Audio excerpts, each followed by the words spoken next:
Welcome back. This is part two of lecture one of week three, which will continue just right where I left off with part one, which I believe is on the slide number four, Luther the theologian. And we're finished, I believe, Luther's Doctrine of the Decline of Standards, at least to an extent. I'll probably be coming back to that to a bit. And we're on the late medieval economy of salvation. With this lowering of standards, as I refer to it, is this shift in some ways from speculative academic theology to a pastoral theology that was still taught in the universities. This attempt to reach out to people to relieve their anxiety within this increased atmosphere of personal individual devotion and piety. There began to be what I call the quantification of grace. And your textbook refers to it, in some ways, relates it to the market economy. And that had been developing actually for a while, whereby grace was seen almost as an economic entity. What I mean by the quantification of grace was that one approach to how do we achieve salvation, which is the big question, was based on how much grace is in you. So that the whole idea was when we die, we go up to heaven, and St. Peter is there with the big book of life, and the accounts are kept. You may have even seen depictions of the weighing of the souls, and so. And the idea was if you had sufficient grace within you, you go to heaven. If you couldn't, you had to go either to purgatory or hell. I'll get to purgatory in a second. The whole point to this was, in some ways, I've related it to as an illustration to Harry Potter and the House Cups. I don't remember if in the books there's a description of it, but in the movies, if there's any Harry Potter fans out there, or even if any of you still know who Harry Potter was, and so I'm assuming you do. In one of the earlier movies, they depict these big cylinders filled with beads, which represents the points for each house. And when Hermione would answer a question correctly, we get 5 points. That would increase the amount of beads in the house's cylinder. And if someone got something wrong or did something bad and got points taken away, that would decrease them. In some ways, it would be like the soul was that kind of a cylinder. So how much grace you received would depend on how much, grace was in you and what you could do with it. Now, this all became very much, again, an economic aspect. And I have it here underneath the quantification of grace, justification, and sanctification. I'll come back to actually to purgatory in the next slide when we start talking about indulgences, because the idea was what was the relationship between justification and sanctification. And we have it there too. Then Pelagianism, semi-Pelagianism, Augustinian, anti-Pelagianism, and the Augustinian position, and a late medieval Augustinianism. Because so often, and your textbook does this too, completely misrepresents medieval theology and in general, and late medieval theology in particular. What they've done is they have taken this late medieval approach, and actually they've taken a lot of what Luther claimed was medieval theology. I'll be talking about that shortly as well, as representative of medieval theology, and that was not the case. It was far more broad open, far more various different levels and perspectives, of which this late medieval was what's been called Frömmigkeits theology, or theology of piety, based on doing what is in one, and all those things that we've been talking about, and Lindbergh talks about it as well, was almost um, a difference from the normal trend. And yet, it was the theology that Luther was trained in. The question was, okay, justification, these are theological um, terms, but essential for understanding what was going on. Justification basically is the doctrine of how is one admitted into heaven. What makes one justified for entry into heaven, for salvation? Whereas sanctification is the process by which we become holy, by which Christians become holy. There were various positions on the relationship between the two. One position was that you need to become holy in order to receive justification. That's this um, quantification of grace, and that is how much is in you. If you have enough grace in you, if you are sufficiently holy, then you can be justified for salvation. Because, in general, the general position was no one earns salvation. No one is worthy of salvation because of original sin, going all the way back to the doctrine of original sin, as in some ways formulated by Augustine back in the late 4th, 5th centuries. No one is worthy of justification. No one is worthy of heaven. So the idea was, okay, but then what? Does that mean that God is sending to hell everyone that God created, either directly or indirectly through procreation and everything? Does that mean everybody is damned? Augustine talked about the massa damnationis, the mass of the damned. Not quite. The idea is that according to God's justice, everyone deserves hell. But God's mercy is also there. And so based on God's mercy, God will save some, will provide a way out. So even though we're not worthy of justification, even though we're not worried of salvation or of heaven, God in his mercy provides a way for us to be justified, to gain entry into heaven. Now the question then becomes, how did God do that? What are the mechanisms involved that we can then figure out what do we need to do in order to get into heaven? And that's where it gets then very tricky. Now, when I say we're all worthy of salvation, that gets to this issue of Pelagianism and anti-Pelagianism, and then semi-Pelagianism. Because the idea that Christians earn their salvation and merit their salvation was the position of Pelagius, and that was condemned in 418. Pelagius, this goes all the way back to the 5th century context, was a British monk, same time as Augustine. And he and Augustine got a lot of conflict. Pelagius was very much a devout, intense proponent of living a Christian life. When he traveled to Rome, he was shocked, because he was from the British Isles, but he was shocked to see what he considered to be the lack of piety, the laxity, and Christians running around doing all kinds of things, calling themselves Christians, but not really being Christians.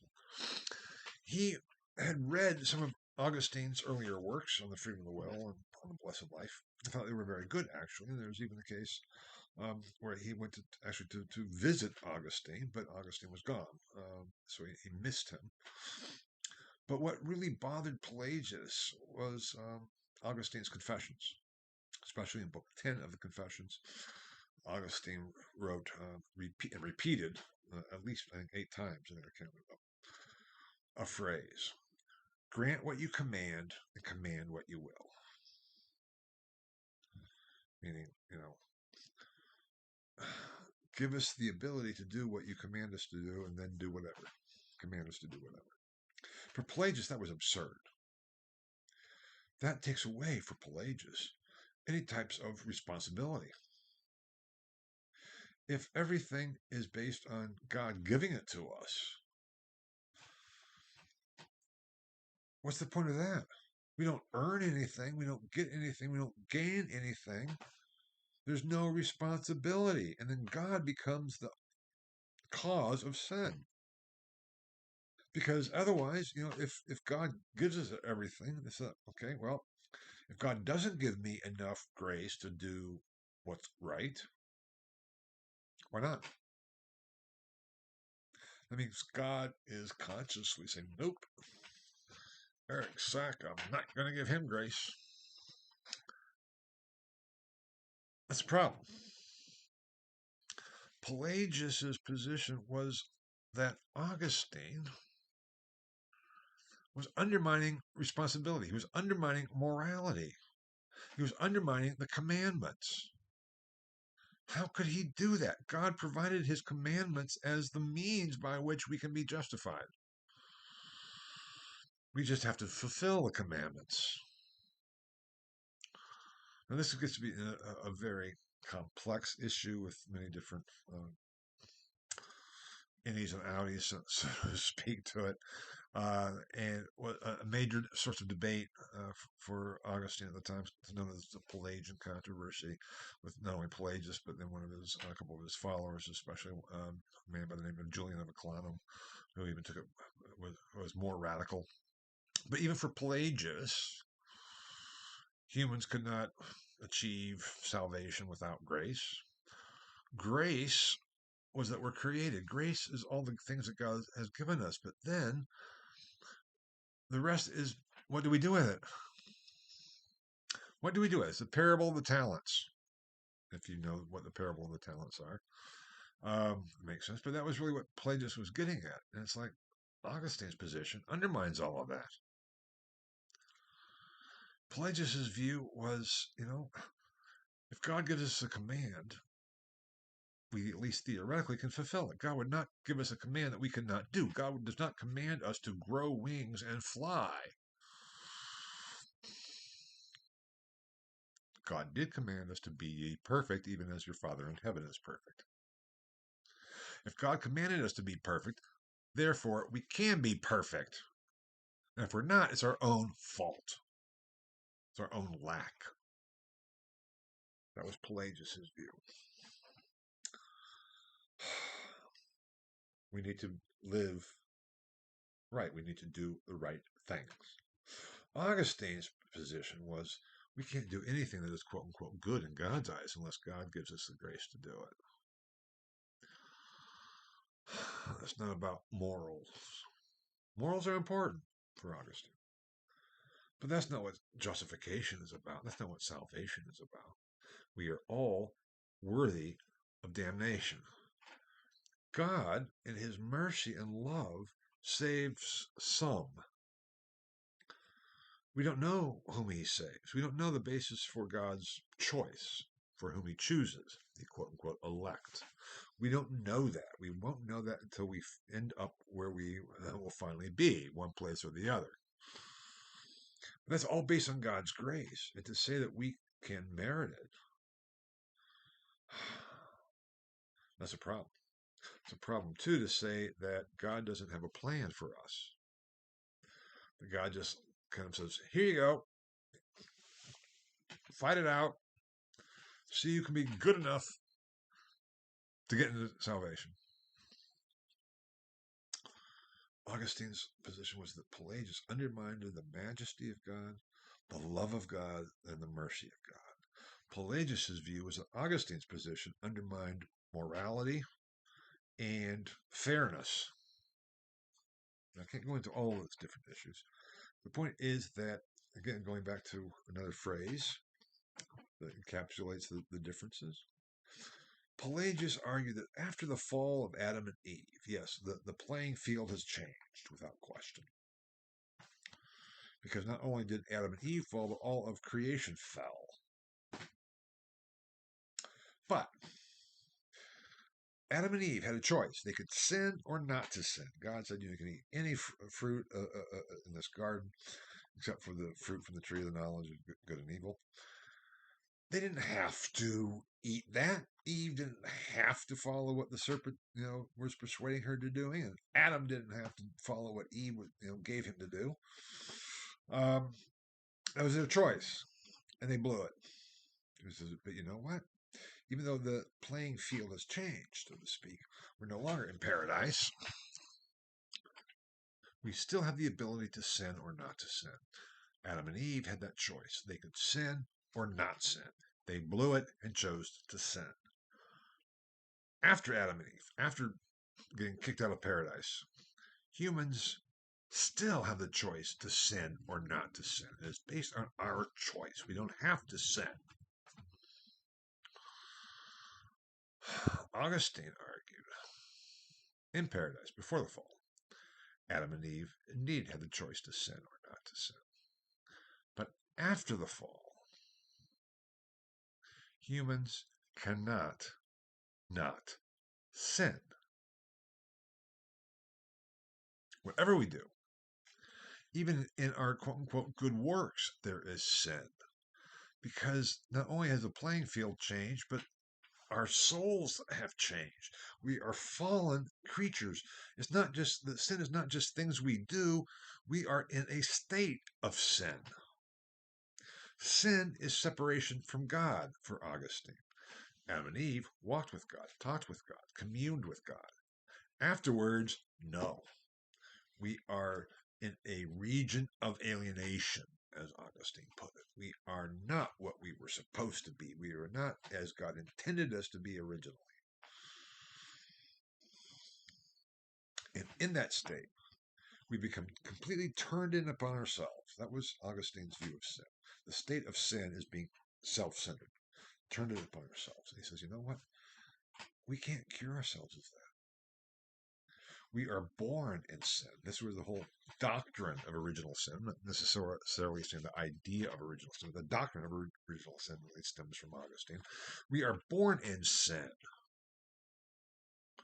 Oh, but babies are so innocent. Augustine says, no, they're not.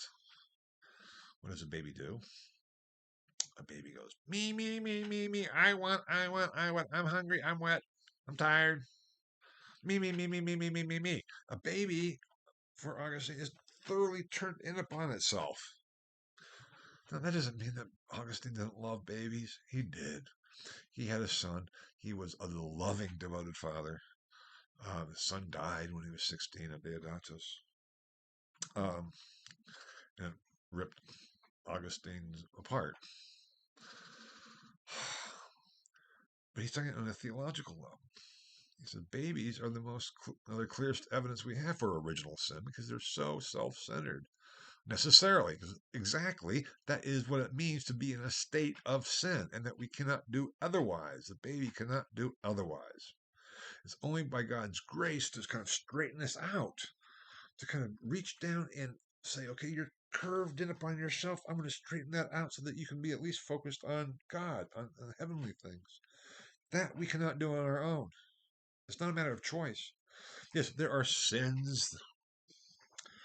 People sin. That's not the big deal. Morality is not what it's all about. It's not about living a moral life. It's not ethics and those are very important.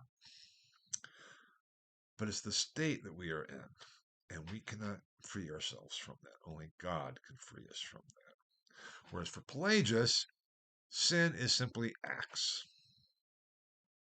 Now, give me that what it be. Pelagius' position that we can merit salvation based on what we do, on our works. Now, still for Pelagius, there's an underlying gift of grace. But then what do we do with it? That position was condemned in 418, based on Augustine. No one would have said, I'm a Pelagian.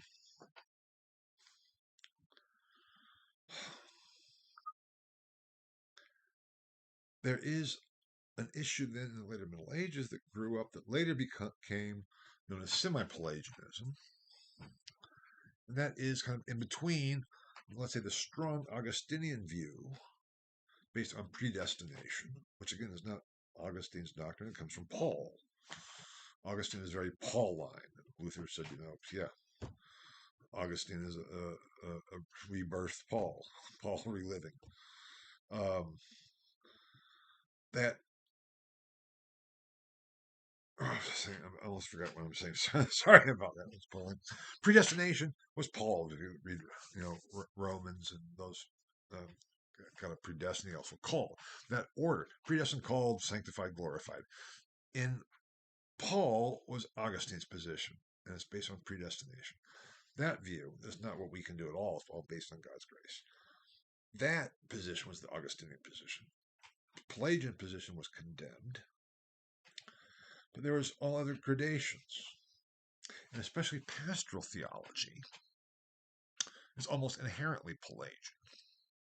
Because what was pastoral theology and what still is pastoral theology? It's preaching and teaching how to live. And how to live is based on what we decide and choose to do. I don't have to do that. For Augustine, he was all into pastoral theology. He was a bishop after all, and he preached to his congregation and he exhorted them to live good Christian lives, just to do it in the proper way. But that wasn't the basis for salvation. That was the basis of how do we be a Christian. We can't know whether we're saved or not. We can't know whether we're part of the elect. We won't know until we die and we find out. We can't point to it. It's not part of the church, that's for darn sure. We have to live as Christians. We should live as if we are part of the elect, as if we are part of the predestined, if we are, in Augustine's terms, part of the city of God.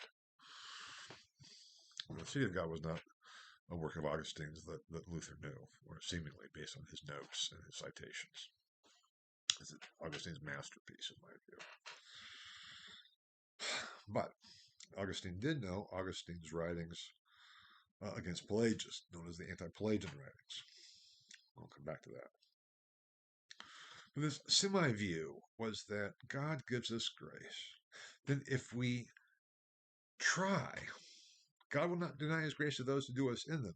If we try, God will give us more grace. So still grace. No one merits salvation. It's still based on God's grace. But it was adapted to this attempt, a pastoral attempt to try to encourage people, get people to live Christian lives. And pastoral theology has always been that way. In some ways, it still is. And if you just say, well, it doesn't matter what you do because you're either going to heaven or going to hell, God's already determined that. That's not really a motivating factor. Augustine knew that, obviously. Luther knew that. Everybody's known that.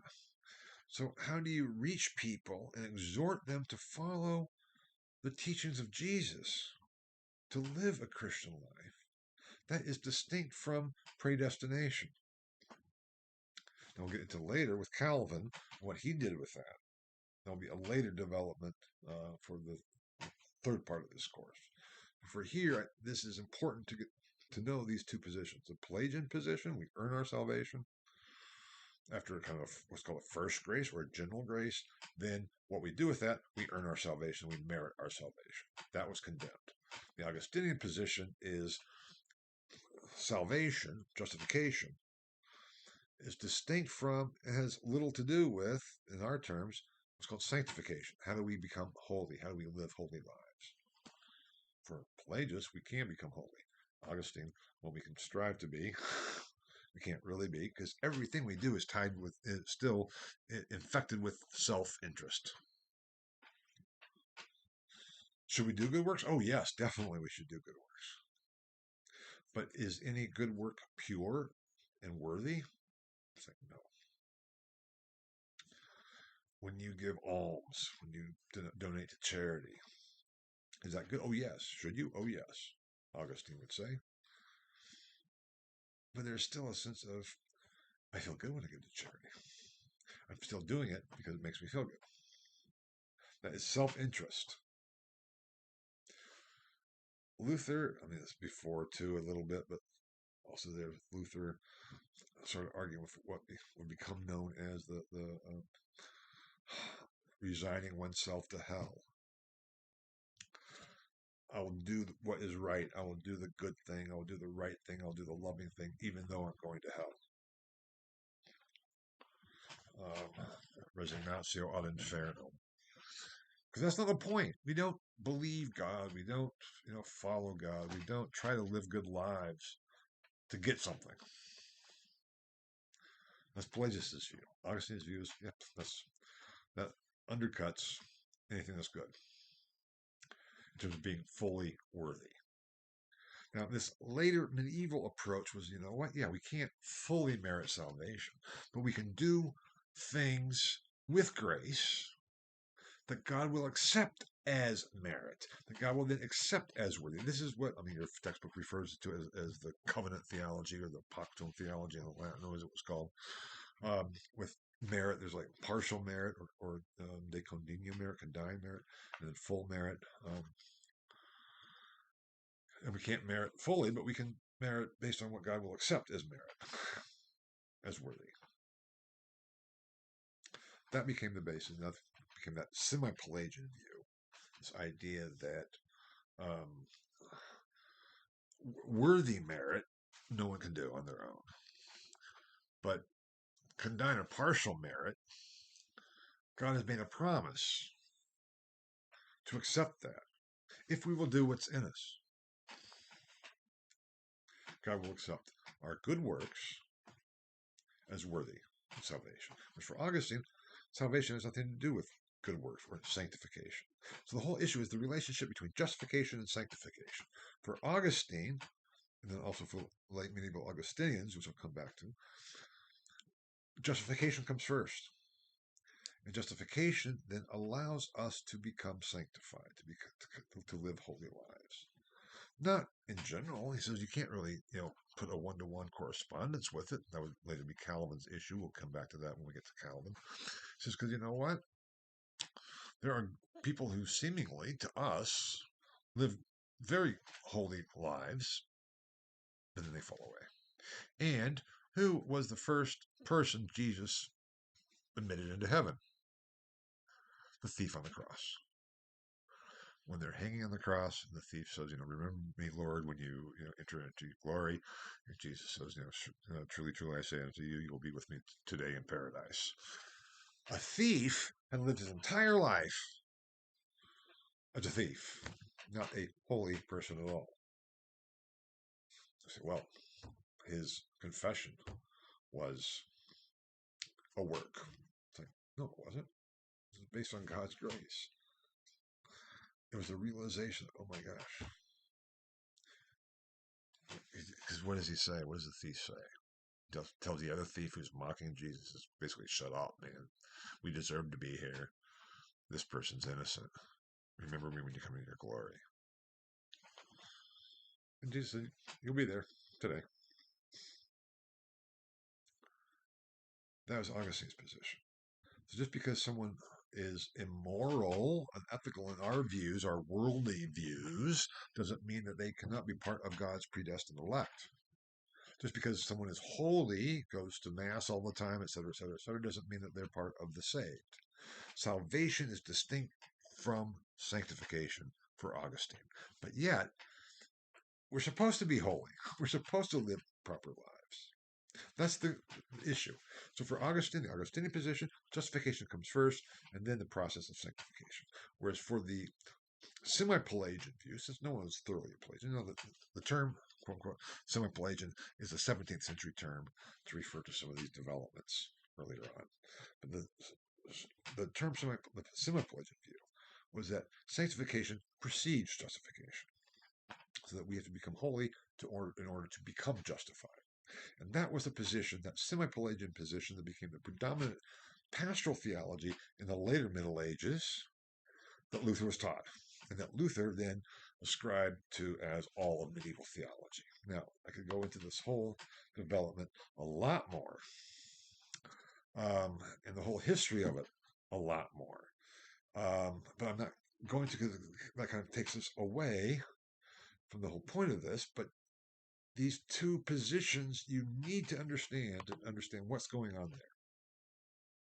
For Luther, for his development, his critique that was going to be coming, because Luther, based on his own study of Augustine, was coming around to an Augustinian position. And that is in conflict with the semi-Pelagian position. That's what kind of hits here, at least theologically, an issue. The question, though, was that did Luther really know how well did Luther know the Augustinian position, and did he know it from members of his own order? This is I'll come back to in a second. The answer will be not really no, but we'll get back to that in a second. But he was coming around based on his own study of Augustine to this view of the theology that he had been taught, that was being preached and taught around him, was wrong. It was not the Augustinian one, it's a semi-Pelagian one. Luther, again, semi-Pelagian was a later term. Pelagian was. Luther talks about the new Pelagian. The Augustinians in the 14th century talked about the new Pelagians. Pelagiani Moderni, the modern Pelagians. Luther refers to the modern Pelagians. No one called themselves a Pelagian. It was heretical.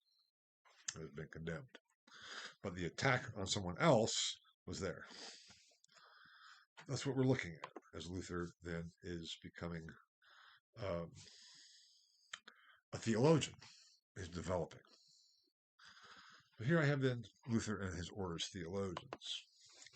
Because the late medieval Augustinian theologians, members of the Augustinian hermits at the University of Paris, University of Oxford, in the 14th century and beyond, were primarily, overwhelmingly, adherents to a very strong Augustinian anti-Pelagianism and a very strong Augustinian position on the relationship between grace and works. Whereas there is nothing that we can do. One of the people I studied who was, a theologian, but not even at the University of Paris. He wasn't a professor of theology, but he had studied in Paris. Jordan Quellenborg, I talked about him previous part of this course, argued that, all of our works are putrid. Even our good works. And should we do good works? Of course we should do good works. I mean, Jordan was a preacher. He's trying to get people to do good works. But it's only with God's grace that they have any goodness at all. We might think of them good, but that's just self-righteousness. He says, you know what? The person who thinks himself to be righteous and good is already damned. And the person who considers himself a damned sinner, by that very fact, is already righteous. And if you've heard anything about Luther, if you studied anything about Luther before, you might say, well, wait a minute, that was Luther's development. In the Latin phrase, simul justus et peccator, simultaneously justified and a sinner.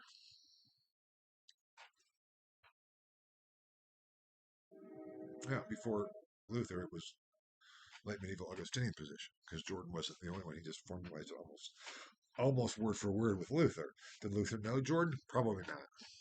That gets into a whole other issue. Luther really didn't know any of his order's earlier theologians. He'd been trained by some, taught by some. Staupitz was important. Staupitz had a pretty decent understanding of Augustine. He didn't really, there's no real evidence that he knew the late medieval Augustinian university theologians very well. Johannes von Paltz was also one of Luther's supposedly teachers. Perhaps it's questionable.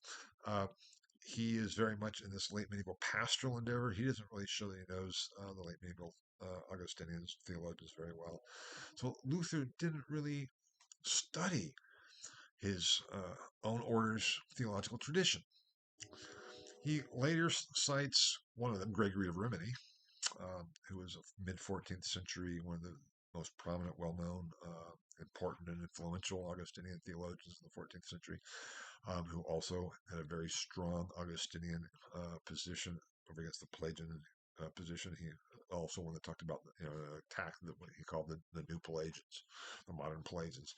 And so there's been a lot of debate whether or not Luther knew Gregory of Rimini. The evidence is very little. He does cite Gregory. He refers to Gregory later on, after 1518, when he's preparing for the Leipzig debate. We'll get to that later. He refers to Gregory as the only real Gregory. Bernardo Clairvaux is the only theologians worth anything in the Middle Ages. Somewhat more recently, there were notes, or it was discovered that some new notes, marginal notes of Luther's were discovered. And in these, from his earlier period, 1509, 1510, when he's first studying theology, and there Luther does reference Gregory of Rimini. But I've shown that those notes Luther could simply have taken from Gabriel Beagle. Gabriel Beagle, in his exposition of the Lord's of the canon of the Mass, that we know Luther studied, uh, references Gregory and cites Gregory. And Luther's, doesn't show that he knows anything more of Gregory than what Beale knew of Gregory. It's somewhat inconclusive because there are some indications that maybe Luther did, but we're not sure. So there's a possibility. We have to keep that in mind. There's a possibility that Luther had actually studied Gregory of Rimini or read some of Gregory of Rimini's sentences, lectures on the sentences, but it's inconclusive. I think it's to be a whole debate. It's a long, kind of complex issue, but it's possible. When we look at Luther's Disputation against Scholastic Theology, which I'll be talking more directly about in a minute, Luther never mentions Gregory of Rimini, even when he makes condemnations of the entire medieval theological tradition. He's not talking. He doesn't mention Gregory, but we'll get back to that. The point here I want you to know is that if Luther was developing an Augustinian position, and a rather strong Augustinian position, as he was he getting that based on his own study of Augustine's works, which we know he was studying, or was he getting that by reading the theologians of his own order? That's been a long-standing debate for over 100 years. I won't go into all the details of it at all, but the point is, it's at, what did Luther know, and is he a continuation or is he a deviant? That's what it's all about. Again, we'll get to that issue more in the next lecture 2, for week 3. The point I want to stress and that I make is that Luther really didn't know all that much about medieval theology as such, and specifically didn't know very little about his own order's theological traditions. He knew some of Augustine, but not a great deal, somewhat selectively. And why? For no other reason, because the period of his theological studies was so limited. The standards had declined so much. He didn't have the time or opportunity, even if he had wanted to. Even if someone had said, Martin, let's go back, if you're studying theology or an Augustinian hermit, we're going to go back to the kind of the founder of our order's theological tradition, Augustine, certainly himself, the Giles of Rome, and then we're going to look at Thomas of Strasbourg, and then we'll look at Gregory of Rimini, and then we'll probably look at maybe, Hugolino of Orvieto, which Luther maybe knew Hugolino's sentences commentary. It's far less evidence for that than for Gregory's. There's the copy in Wittenberg. That's all we know. But that's not how he was taught. That's not how he was taught at all. We'll come back to that whole issue again. We're talking about Luther's breakthrough and what led to his theological discovery and everything else. But we can say that when Luther starts lecturing on the Bible in Wittenberg, taking over from Staupitz in 1513, he had been and was developing already an Augustinian theological position on the relationship between justification and sanctification. He was having problems with what he had been taught, this semi-Pelagian pastoral endeavor to relieve anxiety, because for Luther it just increased his anxiety and his Anfechtung, his attacks, which he attributed to the devil. It's with that perspective that he starts reading on Psalms and lecturing on the Psalms. Lecturing on Psalms, then Romans, Galatians, Hebrews, and then he returns to the Psalms for a second series of lectures on the Psalms in 1518 or 1519. This order, and that's why I put them up there with the dates, is going to be very important for us in the next lecture. We talk about his breakthrough, because at some point in this series, as he's lecturing on the Bible in Wittenberg, Luther had what scholars refer to as his Reformation breakthrough, his Reformation discovery of quote, justification by faith. That is all misunderstood. And I'll be talking about that next time. But the dates have been everything from as early as 1512, 1513 to 1518 or 1519. So as he's lecturing on the Bible, again, we'll get into that debate next lecture.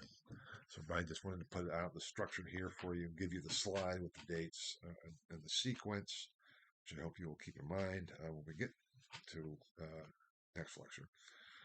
But the point here is that Luther is very intensively studying the Bible, at least some aspects of it. He's lecturing on it, beginning with the Psalms, which is what the standard monastic book. I mean, for all monastic orders, the Psalms, you went through the Psalms all, every Psalm, um, every week. You basically had them memorized in your head. You knew them. It's just part of your language you're talking. It was just a very different approach to reading the Bible and understanding the Bible than what we have, where it's kind of here that we study, and if we memorize things, it's like, now I got to memorize this. Okay, 23rd Psalm. What's the 23rd Psalm? I know what it's Psalm 20. Okay, or certain passages of the Bible. It was very much part of their daily life. Romans, not so much, but the Psalms, definitely. That's why he lectures on it twice. It'll be very important when we talk again about his discovery next week. Or not next week, but next lecture. But it's also in this context that he began having increasing problems with the theology that he had been taught, the theology that he was seeing that was being taught, being preached, not by him so much, but to his congregation, what his congregation was thinking. And he said, this is a real problem. In September of 1517, Luther issued a number of theses, 97 theses against what's called scholastic theology. Now, scholastic theology was simply the academic theology. In some ways, far too much has been made out of the term scholastic. It simply referred to the schoolmen, the people who were at the universities, were by definition the scholastics, the schoolmen. So what Luther is trying to argue against is the academic theology of his time. Keeping in mind, as I've already argued, that was an academic theology that was at a far lower level than it shifted in emphasis from what had been 100 years previous. Now, a disputation and a thesis is part of the university practice. And your textbook does mention this, and quite rightly so. Disputations or debates were part of university life from the time you enter university till you are a professor, the highest professor of theology you can be. It was required for professors to hold public disputations, debates on a yearly basis. Students, that's how they were examined. This were a medieval university. Your final exam would not be an essay as it is here. It would be a series of debates. So, okay, I would construct a series of theses. I would choose two of you. One of you would have to defend them, and the other would have to oppose them. And whoever won the debate, in my view, if I'll be the judge, I would then offer the solution to the debate, my final solution. Whoever did a better job, they would get the A. Whoever didn't do a good job, they would fail. It's kind of like an A or F. You had to win so many disputations before you could get your degree. So it's all based on logic, argument, and debate. So the better you know how to argue, the better you are at logic, the better you can undermine your opponent's opinions, and on we go. And that's what the disputation was. And there were public events, and especially for professors, had to hold public disputations. They were earlier called what's called quodlibetic questions, or quodlibet, where the professor was required. Luther never did one of these. I think that fell by the wayside too. Public disputation once per term. I mean, thank God this is gone from as far as I'm concerned. Where I would have to then mention a public debate, quodlibet, where I would not offer a list of theses that were going to be debated, but would simply say, okay, anybody within the community can come and ask me anything, and I will have to debate it. Okay, now, it's a whole other issue. Point being is the drawing up of theses and a disputation is a standard university practice at the time. And that's what Luther did, first with these theses against scholastic theology. A university event, dare I say, and this was Luther's attempt to, in his mind, disprove the entire medieval theological tradition in his mind. It starts out with a couple theses about Augustine. It starts out that to say that Augustine spoke excessively um, is a damnable heresy, meaning that Augustine is it. Augustine is the theology, or I should say, Luther's understanding of Augustine was the theology that he was expounding, which he was setting against, in his mind, the entire theological tradition of the Middle Ages, but actually was simply against the theology that he had been taught. He often refers to Gabriel Biel. He often refers to William of Ockham. He sometimes refers to Duns Scotus. He more frequently refers to Pierre d'Ailly, a later 14th century follower of Ockham, um, known as just simply as the Cardinal. Um, that's about it. He doesn't put up there Thomas Aquinas. He doesn't put up there Peter Abelard. He doesn't put up there St. Bernard of Clairvaux. He doesn't put up there any of his order's own theologians or any other contemporary theologian whatsoever. He doesn't put up there Peter Lombard himself. So it's not him saying, Lombard was wrong. We have his notes, Luther's notes on Lombard. They're pretty sparse.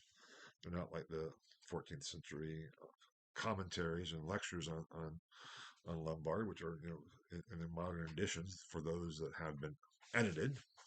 I don't think any, well, Thomas's has been translated, but I don't think anybody else's has been translated. These are multi-volume works, major works of theological, of systematic theology today. Luther's just wrote a few notes on Lombard, but he doesn't include those in his attack against scholastic theology. He doesn't include Thomas. He doesn't include, Albert the Great. Um, he doesn't include St. Bonaventura. So the major August medieval theologians, Luther doesn't include. Did he know them? It's hard to argue from silence. The problem is Luther has been seen as this great theologian, almost all-knowing theologian. And historians, certainly primarily at first church historians or Protestant church historians, Lutheran historians, accepted Luther at his word. He said, obviously Luther is so great, he knows what he's talking about. If he says this thesis stands against all medieval theology, he knows what he's talking about. My position is no, he doesn't. He's making a claim in a debate. What does he really know? What did he really know? We can't assume that he knew everything. We can only argue that he knew what there's evidence for him having known. And based on the evidence of what Luther knew, based on his citations, he knew a very small sliver of the medieval theological tradition. And that sliver was exclusively theology that he'd been taught from the 15th century, basically, in this context of this pastoral shift to pastoral rather than systematic or speculative theology or academic theology, that was indeed kind of semi-Pelagian. Now, that too will come into play when we talk more about his breakthrough in the next lecture. But that is the context of Luther trying to make a statement and a stand on how theology should be done. And he adopts an Augustinian position. He later says that our theology, our Augustinian theology of Augustine, and our theology at Wittenberg is winning the day here over against those scholastics. In some ways, the term scholastics received a bad name based on two sources: the Renaissance humanists and Luther gave the scholastics a bad name. But that gets into a whole other issue. But that's what we have. Luther is a budding young theologian who also, though, took his job seriously. And his job, not only just to lecture on the Bible, but his office as a professor of the Bible. Just as it was an awesome responsibility to say Mass as a priest, to effect the transubstantiation of the elements of bread and wine, to bring God present here physically in my hands. If you believe that, that is so mind-boggling, it's difficult. to grasp. You're holding God. That was the responsibility of the priest for Luther as a pastor, which he took very seriously as well. We'll see shortly. It was also a horrible responsibility to lecture on the Bible as a theologian. Because what is a theologian? A teacher of theology, a teacher of the church.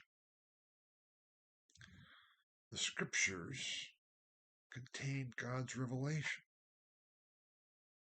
Luther was not a fundamentalist. There was no such thing as fundamentalists at this time. He knew there were issues. But that's another side thing.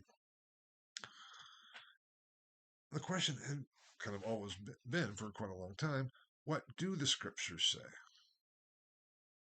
Going back to the 11th century, actually, Peter Abelard, whom I mentioned, in brief, he was one of the great medieval theologians, had written a work called Sic et Non, Yes and No. And Abelard was before there were medieval universities, but he was very important for the development of the approach to teaching and studying theology at the universities.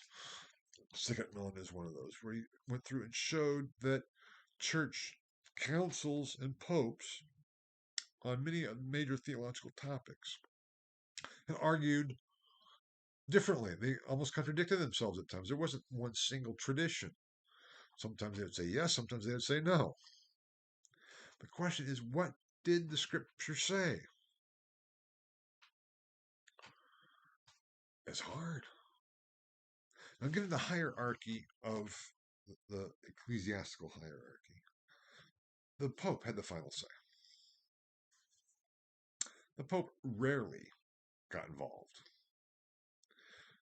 At the universities, there was debate, all kinds of debates. Bishops sometimes got involved in some debates. I'm not sure if I did. I don't remember if I did mention the condemnations of 1277 of the Bishop of Paris. He's arguing not so much for the Bible, but for Aristotle. He's condemning the influence of Aristotle in theology. But theologians got a way around that too, because condemnation does not mean you are burned at the stake in any way, shape, or form. That's kind of a separate thing. Debate, there's going to be vigorous debate, and only if the debate became an issue that for which a solution was needed, almost for practical reasons, then would the Pope step in to determine it. And that was he was like the Supreme Court. This is the final say. That's not a comment on today's Supreme Court or on the medieval papacy, because either way you can look at it as a slur on either. I'm not intending it that way, just talking about the issue of authority and function. So when there was debate, and the church would say something, there are two different ways the church could make a proclamation. The Pope could make the proclamation. One is, this is our position that we're taking right now, so you need to follow it. The other was, this is something that is doctrinally true, and you must follow it. Now, I mentioned last week in the lectures about the doctrine of papal infallibility. That was a new doctrine in the 14th century, put forward by a group that was deemed as heretics, radical Franciscans, the spiritual Franciscans. So it's not that the Pope proclaimed whatever the Pope said was seen as infallible, therefore it's true.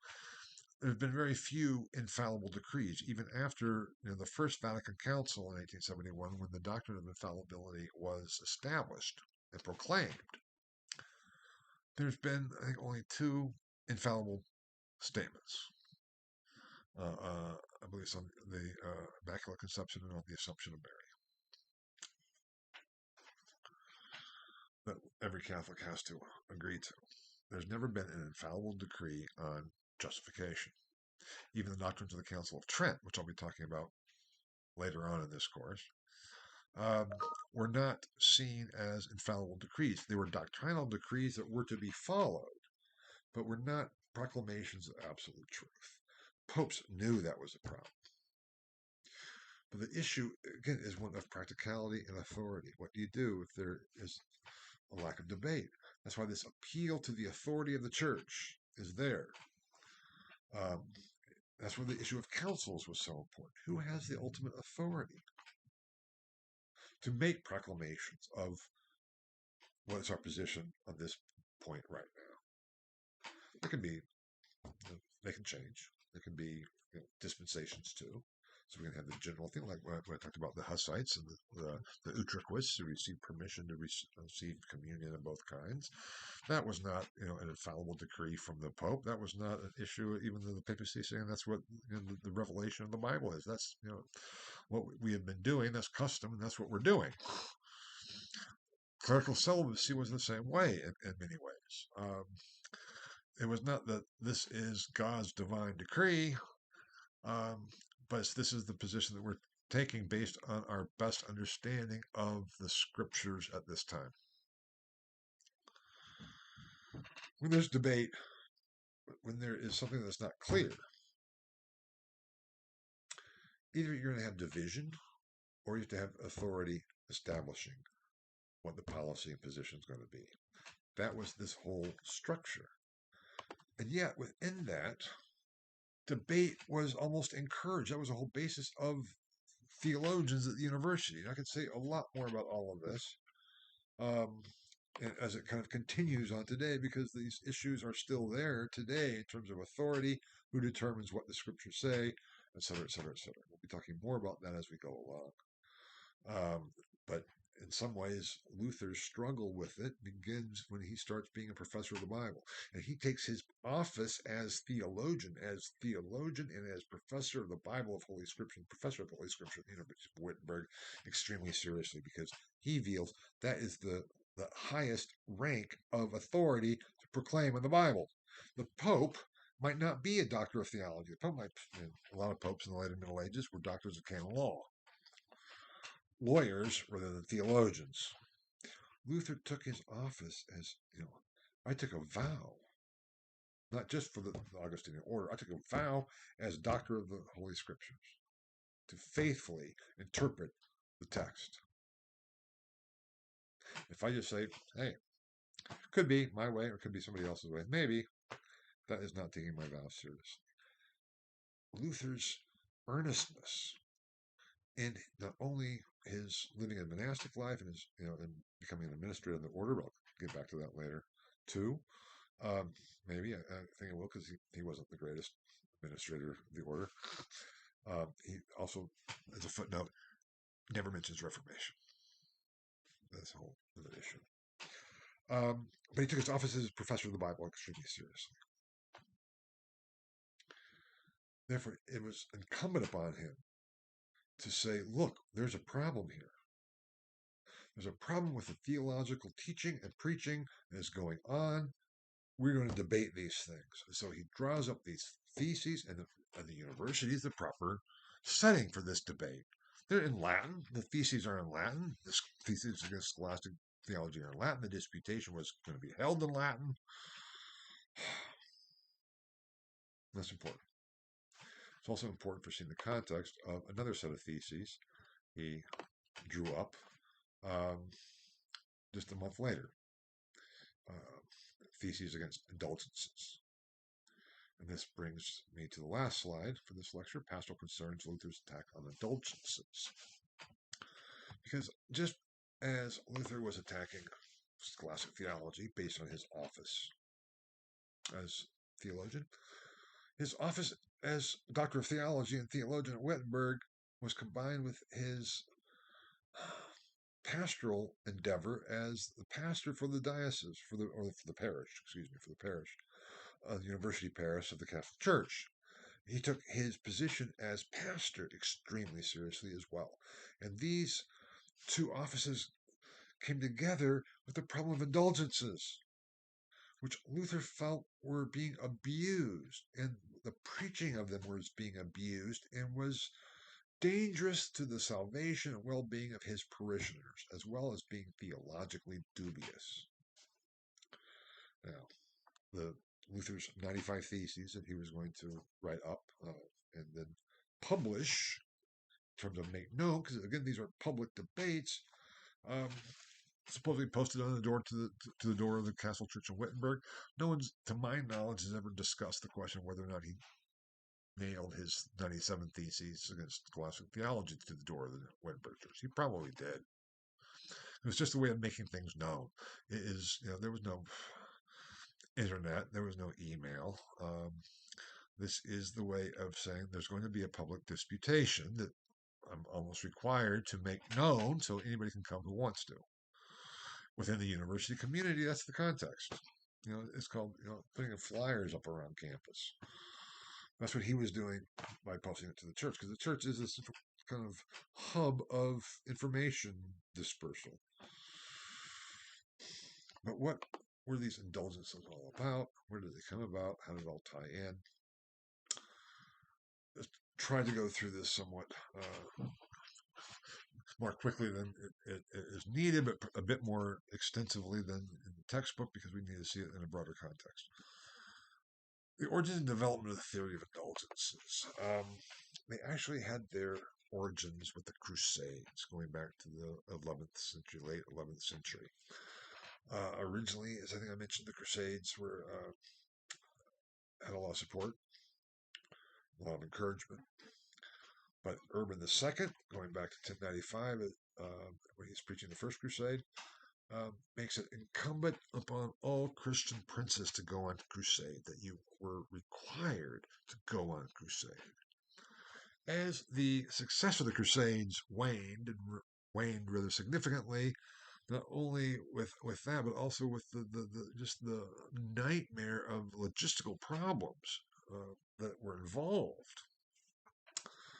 Princes were pretty quick to lose their enthusiasm for going on crusades. It's like, I don't really want to do that. So they said, is there any way I can get out of it? And the Pope said, well, I'll tell you what, okay. I will grant you an indulgence from your obligation to go on crusade if you provide the financial means for someone to go in your place. Indulgence is an allowance. I will allow you not to go, but you have to provide for someone else to go. Now, the term indulgence we still use. We're often, parents can be indulgent with their children. I'm sure I've been guilty of that far more than I'm even aware, and I've been aware of it for a fair amount. From that obligation to go on crusade, and to receive an indulgence from that obligation, as long as you provide the means to do so, that became applied to confession. Confession, the sacrament of confession, consisted of three parts: the oral confession, confessio oris, true contrition of the heart, or contritio cordis, and then making satisfaction by performing the penance that was imposed upon you, or the satisfactio operis, satisfaction of works. All three had to be there together. There was the guilt, and then there was the punishment. The Pope could not do anything about the guilt. They could do something about the punishment, at least the earthly punishment. Let's say, I go in to confess. My penance is to do 100 paternosters and to go on pilgrimage. It's like, you know what? I'm supposed to go on pilgrimage. I really can't afford to do that. I can't be away. I'll lose all my crops and everything else. Is there something else I could do? Well, maybe you could provide money for the new chapel in your local church. Same amount of money that it might cost you to go on pilgrimage, but you can put it here. I'll grant you an indulgence of that punishment.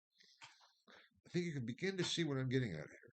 The theory of indulgences began to rise up for allowing people to find other means of making satisfaction for their imposed penance. So you can receive an indulgence from the imposed penance. Now, that brings us to the issue of purgatory.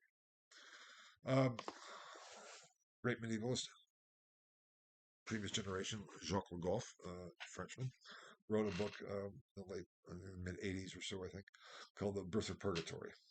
in which he argues that purgatory as a place, as a geographical location, doesn't appear until the first reference we have is 1175, and a theologian working in Paris.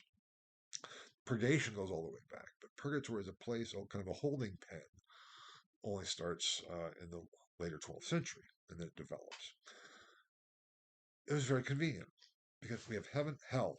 What do you do when you die? Regardless of the theology behind it. If you're not good enough to go to heaven, does that mean you have to go to hell? But if you're not so bad to go to hell, do you really go to heaven?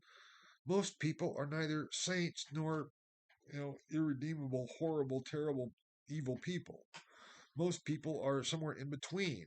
What do you do? It's not really fair to send somebody who's, really pretty, basically a good person, but just not quite perfect enough to get into heaven. Should they go to hell for eternity? Or people who they're really kind of bad, but they're not thoroughly evil. They're not like Hitler or Jeffrey Dahmer or somebody like that. Are they really worthy of hell, or could they be redeemable? So the whole doctrine of purgatory developed as this intermediate place for those who were neither perfectly good or neither of those who were perfectly bad, who could work out what they lacked to get to heaven. Purgatory was for the saved. It wasn't for the damned. The damned just went to hell.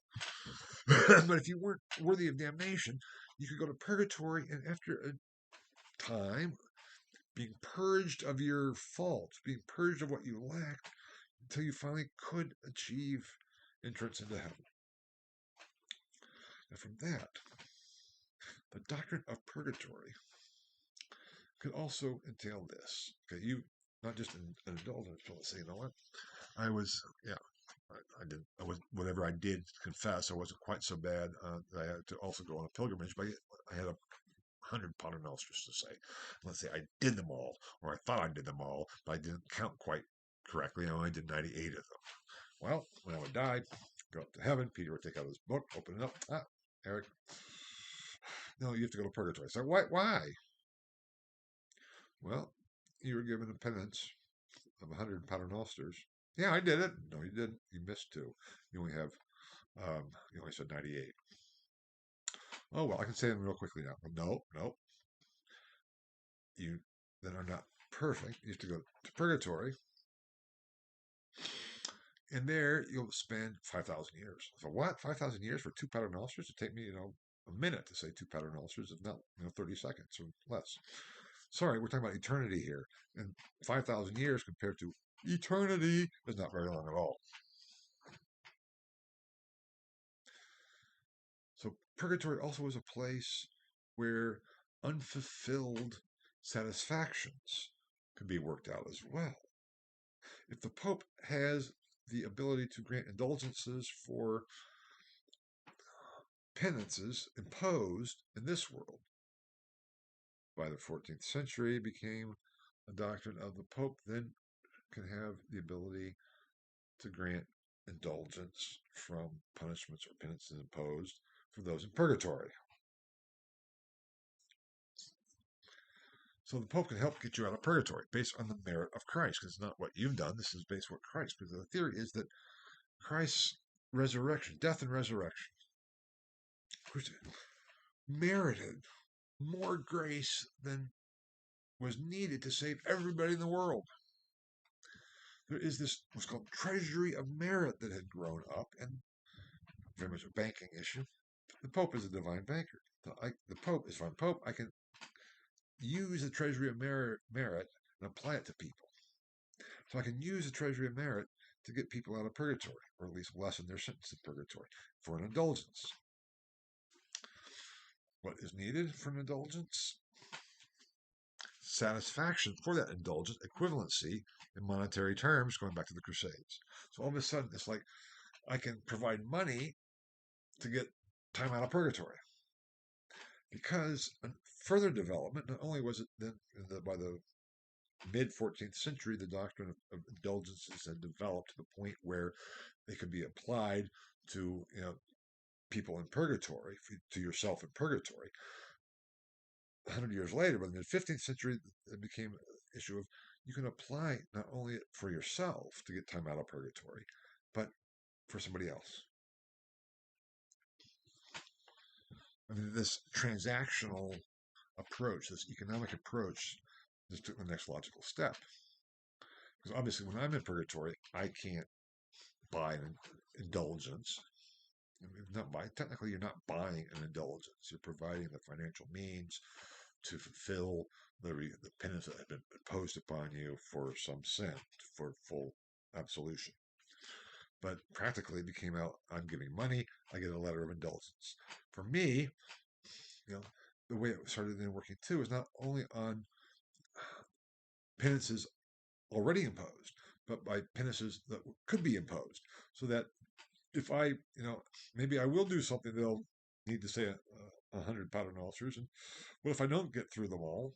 I can have an indulgence letter that say, "Oh, I don't have to say those two." So then I die, go up to heaven. Peter said, "No, you have to go to purgatory for 5,000 years." I said, "Wait a minute, I have my letter of indulgence. I have 5,000 years out of purgatory." Oh, okay, go on in. Now, that puts it in kind of crude terms, but that's in some ways the crudity of how it all developed. And then when it became not only that I could buy an indulgence for me, to that I can buy an indulgence for someone already in purgatory. I can transfer that. Then we have such an abuse of the whole theory of indulgences. It becomes a problem.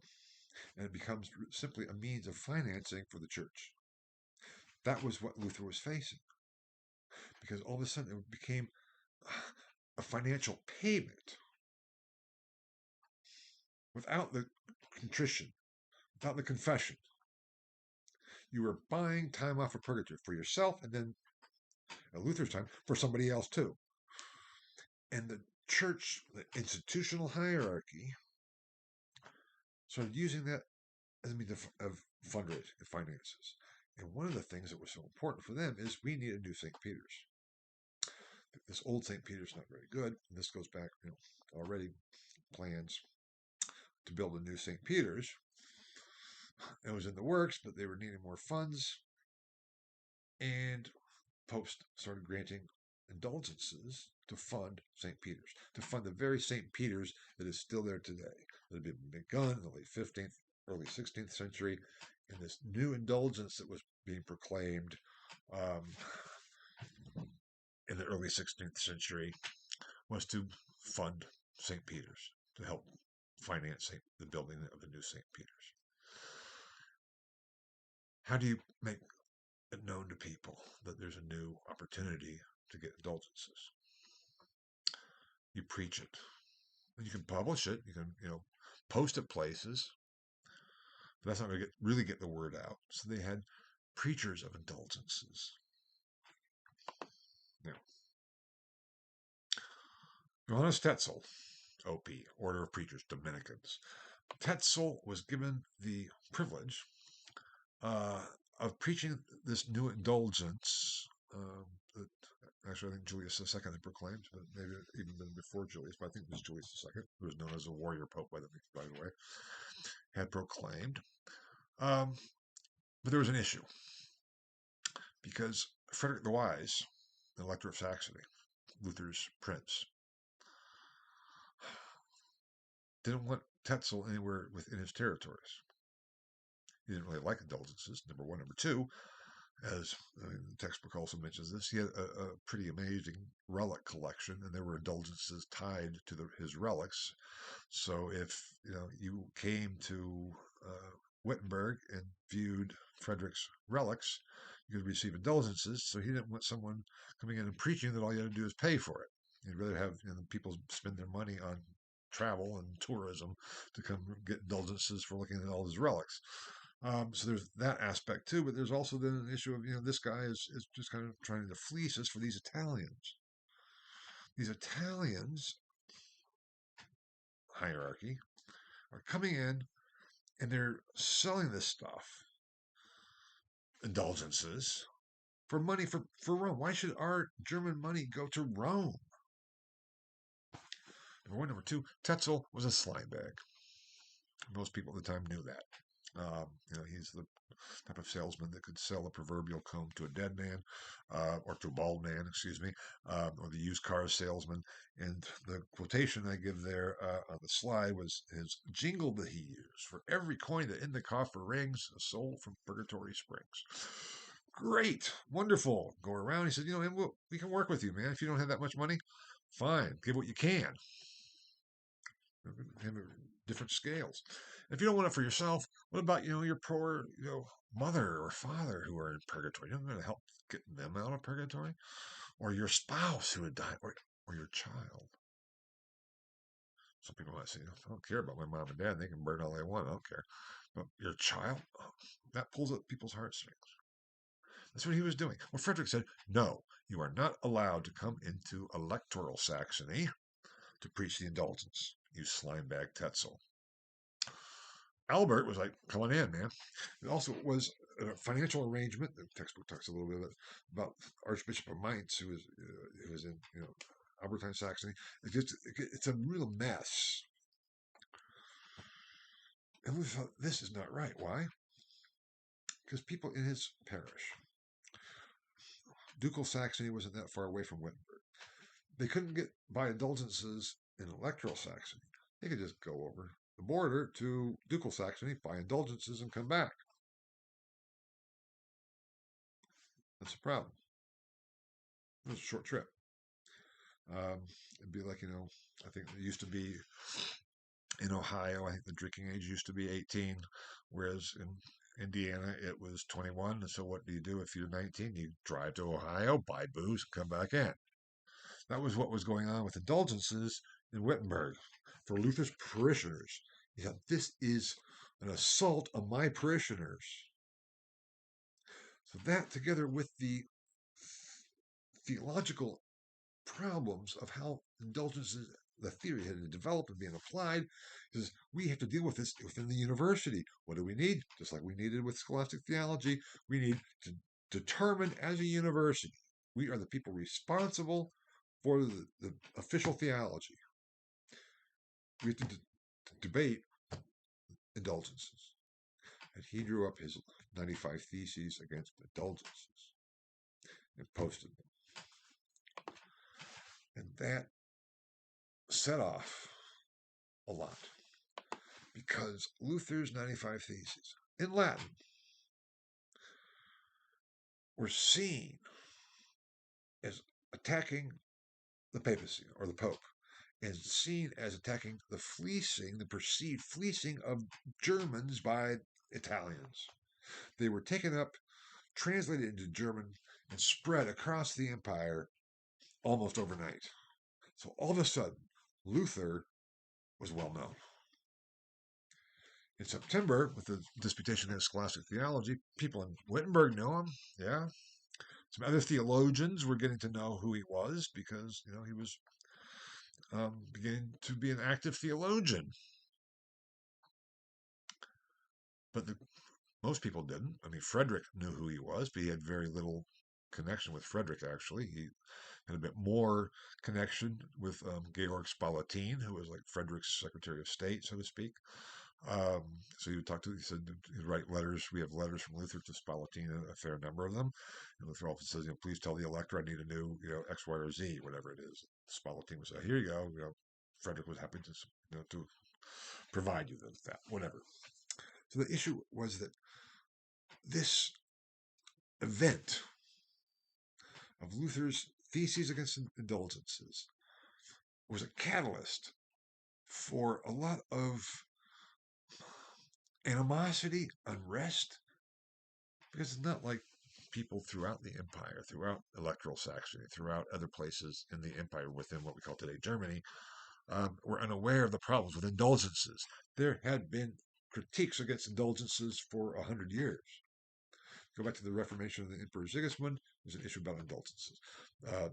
In a list of Grabamina by German cities and states presented to the Diet of Worms, where Luther was too, there was also critiques against indulgences. There had been preaching against indulgences. Like, this is a problem. It was a known problem. And all of a sudden, here's someone standing up, willing to do something about it. Not the first. It was a known problem, but he served as the catalyst for this underlying unrest critique. You say, well, wait a minute, I thought people were buying them. They were. I mean, it'd be almost like one issue. Um, it was hard to make a same. I know a lot of my students in the past have said that they don't like online courses at all. They much prefer person-to-person courses and in-person courses, but they still register for online courses. Not sure if any of you fit in that category. I mean, I have mixed feelings about it. At first I was very against kind of online stuff, but the more I've done it, the more I've seen the value and the real help with it. But still, I prefer in person. I do the best I can given the situation. Of course, COVID had an influence on all of that, so I've come around a fair amount. But still, if I had my say, I'd say we'd be meeting in person all the time. Now, obviously, with this type of course, with IU Online, that wouldn't be possible when you're all over Indiana. Some of you, anyway. So that's a benefit that we don't get with in-person courses, but that's another issue. And the only analogy I use is that just because there was critiques against indulgences from the 15th century on, mid 15th century on, doesn't mean that people were standing up saying we have to change things. It doesn't mean that people were saying, I'm not going to buy one. It just means there's underlying, and then Luther stands up and says, we are going to do something about it. And it's like, here we go. We're with you. I'm not going to say that's the rest of the story. The rest of the story is history, because we know that. But that was really a spark that set things off. Now, when we look at Luther's development, we can see Luther as really representing the culmination of this Reformation of the later Middle Ages. When we look at the Reformation of the Emperor Sigismund, when we look at the rise of individual piety and devotion, when we look at Jordan Quedlinburg's his catechetical works, his attempt to reach the people. When we look at this Augustinian theology that had been developed standing against the semi-Pelagian position, focusing on God's grace. When we see Jordan Quedlinburg arguing that it's humility and it's the sinner who confesses himself as a sinner or herself as a sinner, who's the saint. That's simul justus et peccator, which we find again with Luther, was all based on God's predestination. There is this sense that Luther is just part of that, even if he didn't know all the developments, even if he didn't know the major theologians who were arguing some of these things. I'm not saying that he's simply a continuation, that he'd been following and reading along at all, but that what he was saying and how he was developing in his opposition to what he was being taught was part of this late medieval approach to a Reformation is urgent. And if it's the last hope we have. Luther had that apocalyptic expectation as well. Things have gotten so bad, the end of the world is probably coming. That feeling of Luther's that was kind of underlyingly there was just going to get worse as we start looking at the developments that came about after October 31st, 1517, when he nails his thesis to the door of the Council Church on All Saints' Eve, Halloween as we call it, All Saints' Eve, All Saints November 1st being the big celebration of the church till today, All Saints. But we'll get there. Because even if Luther began as a figure in which we can see the culmination of the Reformation of the later Middle Ages, he also was a figure in which we can see the beginnings of something definitely different and definitely more. Movements and developments that would put an end eventually to medieval Christendom and usher in early modern Europe. Luther had no idea what was coming. He was simply Brother Martin Luther, Augustinian, professor of the Bible at Wittenberg and pastor of the Wittenberg Castle Church. He took his responsibilities very seriously and found himself in all kinds of controversy, which we'll be looking more at for the rest of this part of the course. We'll be looking at his quote unquote breakthrough in the next lecture, when we'll really focus on, okay, if he was the culmination and became something new, when did that transformation take place? In some ways, that has been one of the key questions in Reformation studies, Luther studies, for a long, long while. That's where we'll go tomorrow. Thank you for your patience, and I'll be back to see you soon. Take care.